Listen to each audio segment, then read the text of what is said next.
Imagine this. You're walking down a narrow Mediterranean street in the heat of July. The sea is glistening, the cafes are overflowing, and then splashes. Locals firing water pistols at tourists in Mallorca. Protesters forming human blockades on the beaches in the Basque Country. Graffiti in Barcelona reading, "Your luxury, my misery." This wasn't a moment, this was a message. A summer of confrontation signalling something deeper. Southern Europe, after 70 years, may be falling out of love with its tourists. The resentment is real. The causes are structural. Solutions are not obvious. This isn't about bad tourists. It's not even about tourism. It's about a structural clash between global wealth and local living standards, and a 70-year economic experiment that's overheated. Welcome to the check-in. Hi, Sarah. Hi, Leo.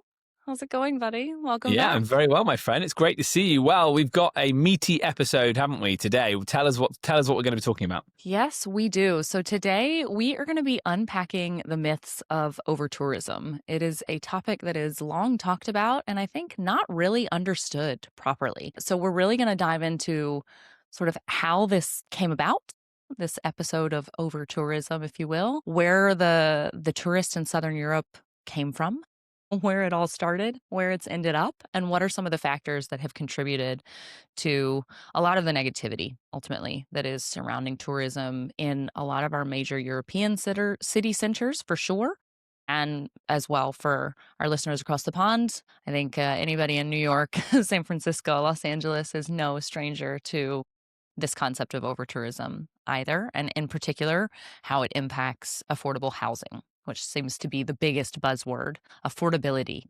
is really the impact that we're talking about more than overtourism in a lot of cases. So, yeah. It's interesting. We should say at the top of the episode for people who are listening to us for the first time or watching us for the first time, Sarah lives in Barcelona, so is well and truly versed in this. So your opinion will come with a real dash of personal experience. And I'm English, which means that we think it's our God-given right to go and get a week in the Mediterranean every summer, which I think it is, actually, to be honest. I think it is. We have to endure a very tough winter, and so we just want a little bit of sun in spring, autumn, or summer for an improved bit of weather for a week. Let's start with the history of this topic. So going back hundreds of years, travel and tourism was for the elite, right? It wasn't an easy thing to get around the place. It wasn't it would have meant expensive passages on boats, or it would have been people moving for economic reasons. And that travel and transfer of people for most immigrants was a one-off thing. We're thinking about the Irish going to America, the Italians going to America. It wasn't like they were back and forth on flights every week. It really was a one and done. So something changed. Typically, let's say 70 years ago, after the wars, 50s, 60s, is that it became more accessible for people to get on aeroplanes and travel further than their local beach. The interesting consequence of that we don't talk about when we talk about over-tourism is where the tourists are not going. But we talk about it when we talk about the UK. They're certainly not in great numbers going to UK beaches. So as a consequence, we are here in the UK trying to think about how we stimulate growth in these former seaside towns that haven't had visitors for sort of 70 and 80 years. Where the debate is going the other way. So why was it so lucrative for Southern European countries, most namely Spain? Why was it so lucrative? Well, you had what the Northern European countries didn't have, which was guaranteed weather. And it suddenly became very aspirational and very achievable for families in the UK and Germany and Scandinavia to get on flights and come down. It was also very advantageous for leaders at the time. We won't go too much into Franco because that's something, that in and of itself would be a podcast, and there'd be lots of historians who would know much more about it than we do. So we won't go too deep, but clearly there was a lot of economic incentive for Franco to bring in the pounds out of the pockets of these English travellers and the marks out of the pockets of these German travellers and bring them down to the sunshine. So resort towns were born, and they were born in areas that didn't necessarily have the infrastructure for locals to live in. They were built as resort towns for holidaymakers. So that, I guess, is sort of phase one. Do you want to sort of give some comments or take over the narrative, Sarah? Yeah, sure. I think we can't forget as well, Spain until 1975 was a dictatorship. So there was nobody let in from outside. We're coming off the back of 2 world wars where poverty is everywhere, especially in Southern Europe that was decimated by the wars. You're coming from a place of isolation as well, both in the case of Spain and in Italy, where you had dictators in place. There was not a lot of movement of free movement of people. And really, Franco didn't have much of a choice. He decided to open this up because there was massive unemployment. The population was isolated. There was poverty. I think the flip side of that, as we've seen with all globalization in general, not just in the travel sector, but the more you let people in, not only does it change the economic landscape, but it also changes some of the fabric of what makes up that place. So I think about, it's a bit of a strange example maybe, but it is related to tourism. So I know here in Spain, there's a saying, when I first moved here, obviously I'm American. I had never seen a topless person on a beach before. It was quite shocking. And I remember chatting with some of my Spanish friends and they were like, oh yeah, because I said, oh, well, I'm surprised. Spain isn't it like a former Catholic country? I think a lot of places it's quite conservative. I was surprised to see this. Italy, the same. I think in Italy it's not as popular, but in Spain it's rampant. And they said, well, it wasn't us, it was the Swedes. So Franco let in the Swedes and then they turned up on the beaches and started taking their tops off. And well, we decided we wanted to too. So it was, it's not just the economic exchange, right? It really is this exchange of ideals. So, I think about something that to me was quite shocking in a place that was historically very traditional, very Catholic, very religious. And then you have this new tradition where now it's completely normal. I mean, you'll see, families on the beach and mom's topless and nobody thinks anything of it. Whereas I guarantee you during Franco's time that would have not happened normally. So I think there's a lot to do with this exchange, not just of money, but of ideas and of cultural norms as well, that we'll get into a little bit further into the episode, but definitely some of the things that I'd love to touch on. Yeah, I think you're right. We will get into it as we talk about the EU free movement of people that has accelerated over the last 25 years.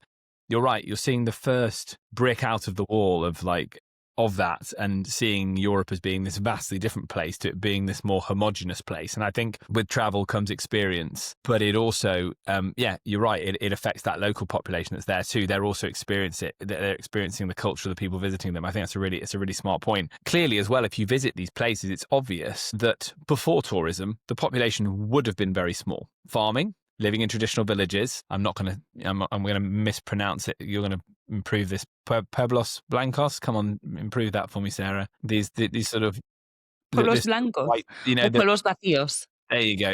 Like empty towns. Yeah, no. I was going to say the white villages that you get up in the hills in Andalusia, and then people go down to the beach to fish. All of that. There's still remnants of that because you have all these old villages up in the hills that are now tourist hotspots, right? And so as a consequence, the infrastructure, some of it slightly creaks because the windy roads aren't made for like cars and tourists. They were made for people to walk down and farm and fish and all of that good stuff. So tourism has brought a larger population to these areas because the locals traditionally have worked in the sector. And for a long time, that was a really healthy marriage because, as you say, for economic reasons, it was a very lucrative trade to bring people down from the north to have their 2 weeks in the sun and open restaurants, cafes, bars, serve them. And Spain embraced that wholeheartedly. Fast forward a couple of years, something happens, lots of things happen that might be starting to sort of create an imbalance in how much tourism these places can handle. And the first point we'll make, and I remember this, I don't know, you'll have to give us the American example, Sarah. I don't know if this was the case in the US, but I remember the arrival of low-cost carrier airlines. I remember it really well. EasyJet, Ryanair. It was revolutionary. People were saying, look, oh my God, I've just looked and I can get a flight to Prague for £5. I can get a flight to Barcelona if I leave right now for £1.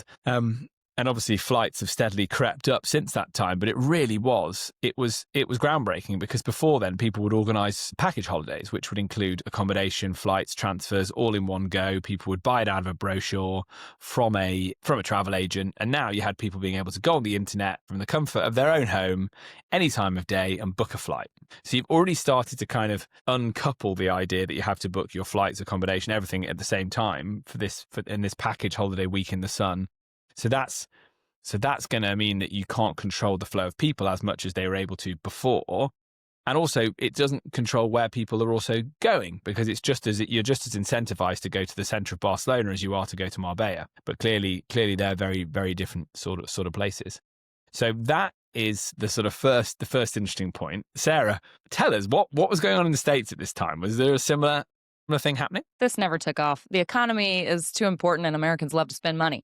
So I remember when I when I first moved to Europe 15 years ago, I was shocked by the cheap flights. I mean, I got a flight for like I think 10 euros round trip somewhere. I got one for 12. I was shocked because even the low cost airlines in the States, like you're paying 150, $200 for a ticket. And especially from where I'm from in South Carolina, which is quite like the nearest airport that is like a hub is Atlanta, which is a 3.5 hour drive away. So it's not as easy necessarily. Maybe for those who live in Atlanta, they have better connections or in Charlotte or somewhere. For me, it was a little bit more difficult. And I remember, yeah, thinking, oh my gosh, this is wonderful. I can just escape for a weekend to wherever. And there's hostels all through Europe. And so you can actually stay for cheap as well. So I remember thinking it was magnificent initially. Now I sort of think about it with a different lens. Not that I don't think it's wonderful that people are able to travel and visit places and see new places, especially those on a limited budget, like I was able to do when I was studying. I mean, I was living off of like 600 euros a month, I think, from my internship, which is nothing. I don't know how I did it, but I did, and still able to travel. So I think that side of things, it really is wonderful. And I think that's one of the things that makes Europe so unique is this concept of the ability to see other cultures, the ability to get on a plane and within an hour, hour and a half, you're in a completely different place with a completely different language, totally different culture, and you're able to experience that. So that for me is wonderful. That's the good side of tourism. I think when we talk about over tourism, you bring up a really interesting point with the flights. I think oftentimes because the way that the over tourism crisis manifests is in lack of affordability for locals, not just in like daily life. Oh my gosh, my cafe that I go to every day, instead of being €1.20 for my coffee, now it's 4.50, Those kind of things do happen. But the main thing is the housing crisis and the housing affordability. And that doesn't have anything to do with short-term rentals. It doesn't have anything to do with our sector. And it really doesn't have a whole lot to do with tourism. It's much more about the free movement of peoples. And if we really think we have an over-tourism problem, I'm really confused as to why the government doesn't just regulate the number of flights that can come in. Because I think about like Barcelona, you don't want as many people from the UK coming to Barcelona. Great.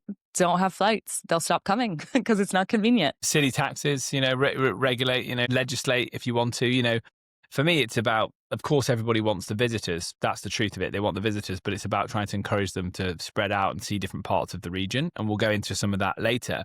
I totally take your point on free movement. Before we dive into it further, the other thing that we need to address here as well is that when these resort towns and hotels they were built for European tourists that were either driving down from Northern Europe or flying across from the UK or flying from Scandinavia. But what's happened in the last 25 years is that the India and China have got a hugely growing middle class as well. And what's happening there is that their appetite for travel, far from not being interested in Europe is seen as one of the places, and the US, places that you want to go and see.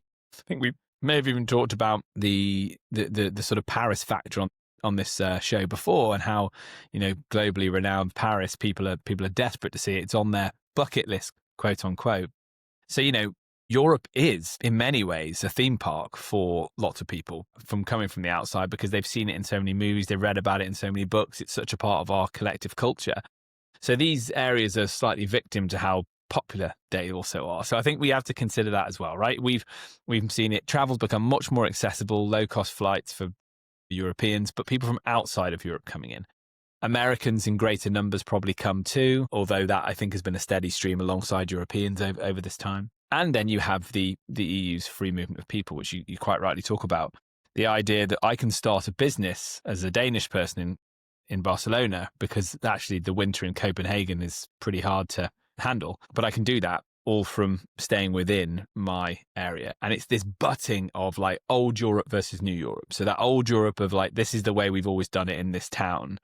And now that's actually very appealing for tourists and very appealing for digital nomads, because they love the beauty of those places. But also it then slightly becomes challenging. Sarah, could you go into a bit more detail on this? Because, you see this all the time in Barcelona. You hear so many different accents and a lot of English being spoken, but often English being spoken by Germans, Dutch, Scandinavians.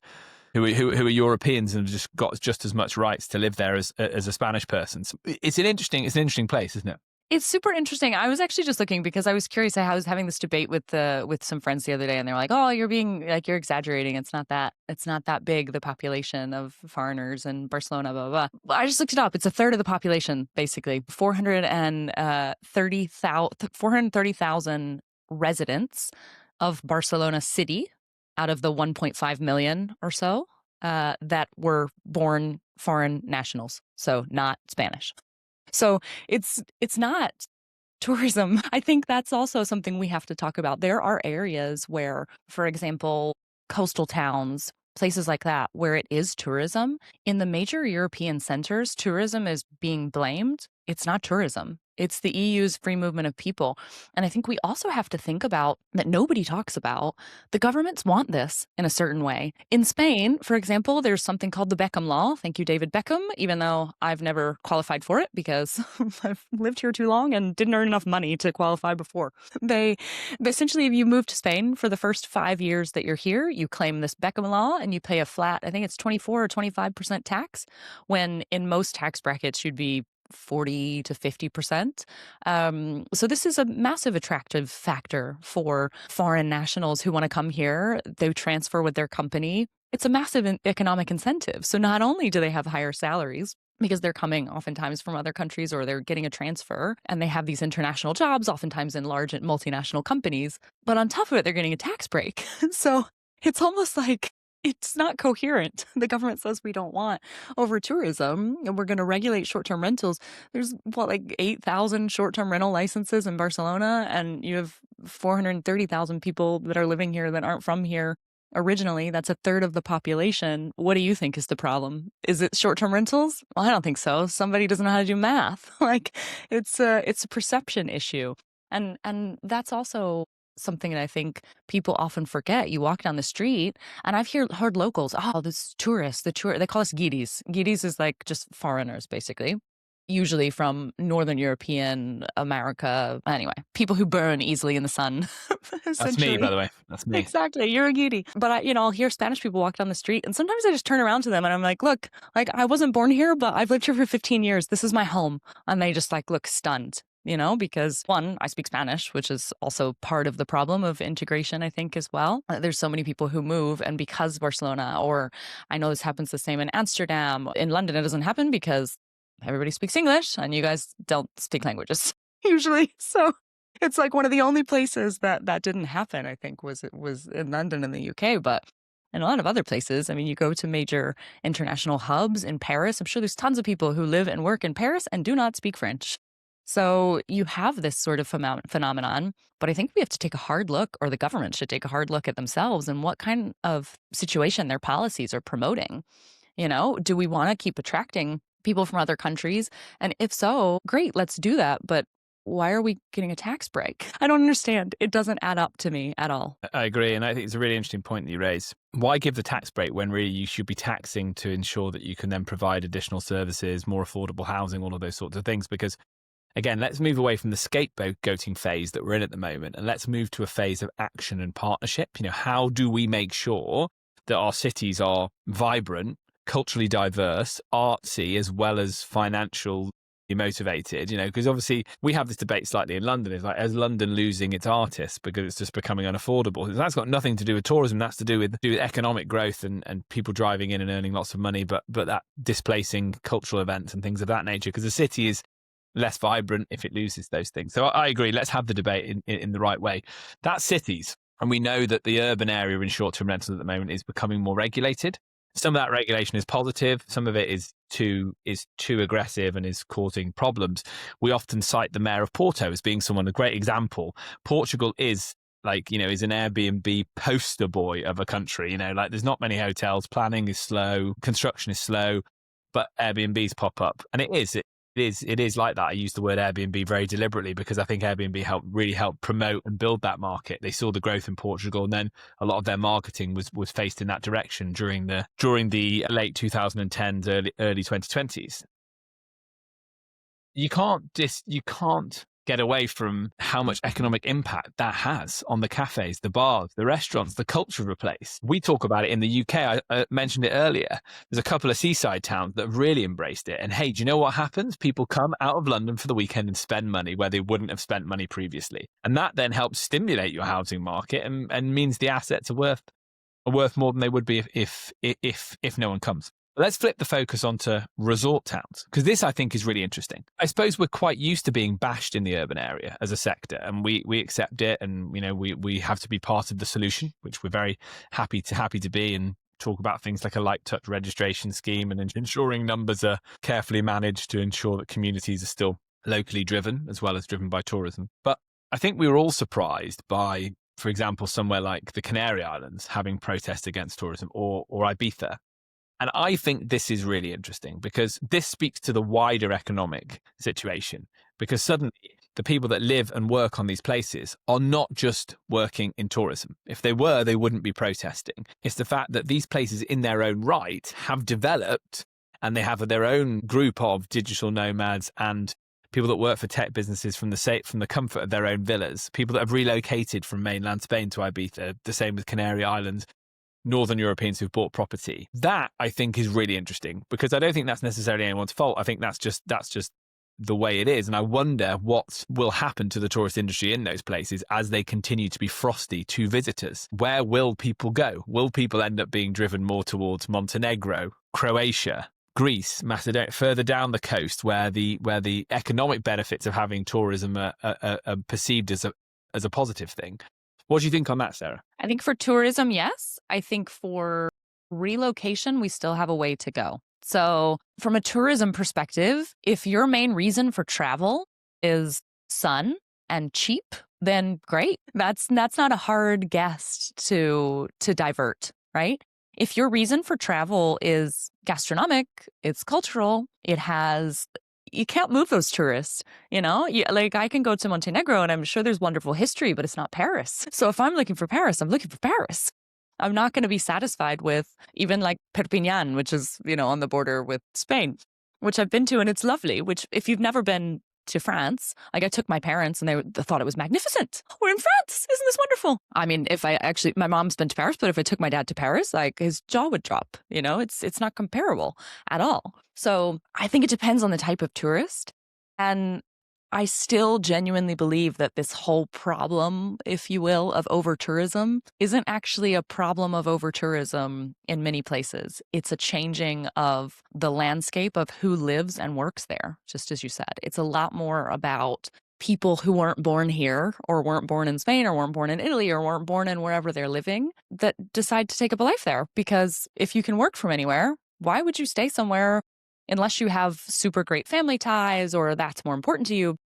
Like, why would you be somewhere where it rains all the time if you don't have to, and where the cost of living is much higher if you don't have to? So I think there's that side of the coin. And then I think another thing that we're going to continue to see ultimately is local companies are going to have to raise the stakes in terms of what they're paying local workers in order to kind of bring up the standards. It's a law of kind of supply and demand. But if you have 2/3 of the population, let's say, and of course, there's people who are Spanish nationals that are earning higher salaries. And of course, there's people I'm thinking about, like in the case of Barcelona, who are foreign nationals who are not earning these high salaries, right? You have a mix, of course. But if you think about the fact that, let's call it 80% of the population can't really afford apartment in Barcelona, or they can't afford to go out to eat, that changes the fabric of the businesses. It changes the prices of everything. And the only way to fix that is to raise the salaries, ultimately. So I do think that there's going to come a tipping point where the pressure is going to get off of this false idea of over-tourism in many places and be put back onto business owners and even local governments to incentivize the payment of higher salaries. Like one of the reasons salaries aren't higher in a lot of Southern Europe, taxes are insane. I mean, for you to earn whatever you earn, your company, I was reading some crazy statistic, your company pays an extra like 120% more on top of your salary to the government just for the privilege of having you being employed. And then in many cases, you're paying 35 to 50% of what you earn also to the government. Like, I don't know. It doesn't make sense. Yeah. You've highlighted something that I agree with, which is that in this whole debate, what I think is missing, because it's probably not the easiest thing to talk about, is the fact that we've been in a slump for a few years as well economically. And I even go back to let's even go back to COVID, really. And I think it's COVID whacked a lot of people very, very, very, very hard, not necessarily in our sector, but in other sectors. And so I think when there is more money floating around and more prosperity, people are much more open to the idea of visitors. But if you're struggling to access basic services and you're not being paid enough, then it does change the game. So one of my points was going to be, I think we're undoubtedly going to see another summer of people talking about over tourism. But I wonder in 2-3 summers whether it will bite in quite the same way if the economy picks up, as it is set to do, or looks like it will do, potentially maybe not this year, but certainly next year. Sorry, maybe not necessarily 2026, but 2027. So I do think that's right. Let's also talk about what I like to call, we've only got a few minutes left, but I want to do this. Let's talk about the osmosis effect. And what I'm talking about is disbursement, right? So the Las Ramblas that you were partying on last night, probably till 3 a.m. That was like an early night in Barcelona, isn't it? It was like a quiet Thursday, 3 a.m. I was home and in bed with a tea by 11:30. You'll be really proud of me. To me, 11:30, I'm sort of sat under the table for 3 hours if I stay out that late. But okay, cool. So you out on Las Ramblas in December, and it's a manageable amount of people. But if you go there, well, you wouldn't go there in August because you know that it is very busy. So when we talk about over-tourism, sometimes we're just talking about hotspots being strained, like logistically constrained. And then at the same time, we're hearing news about abandoned villages all over Spain, all over Italy, where they can't convince people to stay in these areas. And they're trying schemes where they're selling houses for €1 as long as you use it and live there. And what's really interesting is, and I read an article on LinkedIn, I can't quite remember the name of the lady who shared it, who made this prediction, but I really liked it. I sent it to you, Sarah, that a short-term rental company, her prediction was a short-term rental company would buy an abandoned village in Spain. That was that, and I thought, what an excellent, prediction. What a fun! I don't think it'll happen, but I liked it as a talking point. This idea that could short-term rental, could tourism be part of the solution to breathing life back into these what they're calling ghost towns? Because if you did bring that, if you built a hotel, if you converted some flats into a hotel, if you had homes being used as short-term rentals alongside a local population, you might just create that stimulus required to bring that town back to life. Because we've all been to lovely rural places, typically for me in France, where there's a village museum, there's lots of great restaurants and tourists flock in, there's lots of car parks so that they can get all the tourists in for the day and they walk around these beautiful old towns. So it's not like the whole continent is bursting at the seams with its visitors. We just need to manage the visitor numbers more effectively by encouraging people to come, not just in summer, but in spring, autumn as well, because it's still lovely and warm in spring and autumn. Extend that season out, turn shoulder season into the time that you think about traveling. Think about spending a day in Barcelona, 2 days in Barcelona instead of 5, and go out to a village and go and experience that type of thing as well. So there's a big thing that I think governments could be doing to showcase the beauty of their areas. And then I say, why not be pragmatic? If you can't sell 50 houses in a ghost village, sell 20 of them to a hospitality company and see if you can't stimulate something that way. Now, we're talking in fantasy language, I know, but it's just an interesting point, right? It is an interesting point. I was thinking about this. I think there's several problems with it. I'll poke holes in your theory. Don't burst my bubble. Come on. It sounds very idealistic, but there's a couple of problems. One, the villages that you're getting, they are literally in ruins. So to rebuild a village like that, I mean, you're talking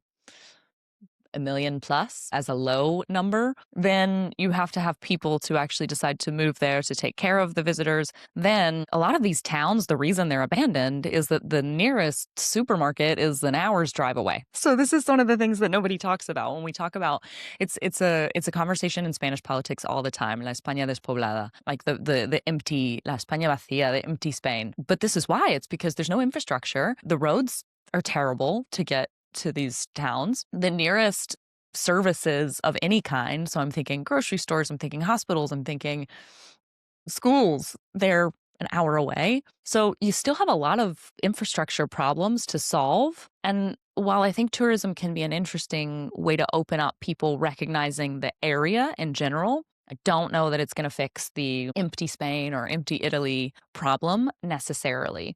I think what might fix it is people changing their minds about, I don't know, I go back and forth with this because sometimes I have days where in Barcelona I get so stressed out and I'm like, it's just ridiculous. Let's just go move and buy a house like an hour and a half outside the city and just move on with life, or 2 hours. But I never want to go too far. I don't want to buy a house that's 4 hours from the nearest hub, And I think that's what's happening with a lot of these places. They're too remote, they're too unconnected. So, and it's hard to get governments to invest in infrastructure when, the concept of if you build it, they will come. Well, that sounds nice, but what if you build it and nobody comes and then you've spent all this money on this infrastructure? But it is a catch-22 because if you don't build the infrastructure, people aren't going to come. So I think it's a really tough problem to fix. I think also there is a shift in the population, whereas many decades ago, it was very common for most people to live outside of the city. It was really only industrialization that kind of got people moving into the cities. And now we're seeing people flock back to the cities again. In COVID, we saw sort of this mass exodus of people like, oh, great, I'm going to go be a digital nomad. And then they got bored. And so they moved back to the city. They missed connection. They missed being around friends. They missed going to see concerts, going to some kind of cultural event. And so I think we have to have that right balance. And I don't know what the real answer is, but I think tourism definitely can play a role. I think government policies can play an even bigger role, especially as it relates to infrastructure. So I think some of these towns, maybe not a 4-hour drive from Barcelona, but if you could put a regular bus route, even if it's once a day, and you time that with certain flights, let's say, to get visitors from Barcelona or even directly from Barcelona airport to a village hub where then you have other buses that go out, that could really increase visitors to certain areas where they don't have the friction of renting a car. It is easier. And that's also why people travel to cities. It's easier. There's no friction. You don't need a car. You get on a plane, then you get on a train or a bus, and then you're there. And you walk or you take the metro. So you don't have that have to rent a car, have to think about all of these additional components to your travel, which might create friction. You're warming up to it. I can see you warming up to the idea. You're just thinking about it. Well, look, I think it's worth thinking about. Look, short-term rental companies, let's get together. Let's buy a village. Come on, let's do it. You've heard it here first. Reach out to me. Find me on all the usual social channels. I'm up for buying a village. Right.